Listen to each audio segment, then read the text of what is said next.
लेकिन 96 में उत्तर प्रदेश के चुनाव हो रहे थे और हमने सोचा कि एक सीरीज होनी चाहिए।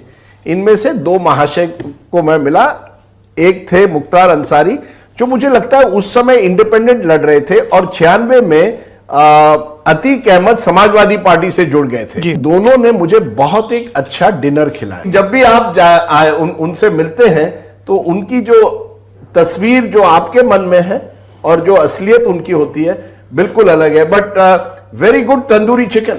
कहा यह जाता है कि अंसारी परिवार का 84 से उस मोहम्मदाबाद विधानसभा सीट पे कब्जा चला आ रहा था और उसको कोई हरा नहीं पाता था। कृष्णानंद पहले आदमी थे जिन्होंने कि 25 साल बाद उस दबदबे को मतलब तोड़ा था।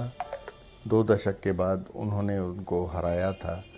तो ऐसा कहा जाता है कि मुख्तार को वो बात हजम नहीं हो रही थी और उन्होंने ये वो किया था कि इनका कार्यकाल आज से 20 साल पहले की। और मुख्तार अंसारी का जो भय का साम्राज्य था वो चरम पे था और सरकार द्वारा जब समर्थन ऐसे माफियाओं को हो जाए तो आप समझ सकते हैं। मैंने अभी आपसे कहा कि वो खुली जीप में मऊ दंगों में घूमता था जहाँ कर्फ्यू लगा है, किसी की हिम्मत नहीं हुई उसके प्रति कुछ बोल दे, कार्रवाई की तो छोड़ दीजिए।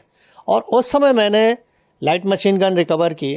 आज तक उत्तर प्रदेश में केवल एक ही रिकवरी है, न उसके पहले कभी हुई न 20 साल हो गया अब तक हुई है। और उसमें पोटा भी लगाया क्योंकि पोटा एग्जिस्ट करता था। तो मैंने स्टैंड लिया उसके प्रति कि नहीं ये गलत है और ये हो, इसको जेल जाना होगा।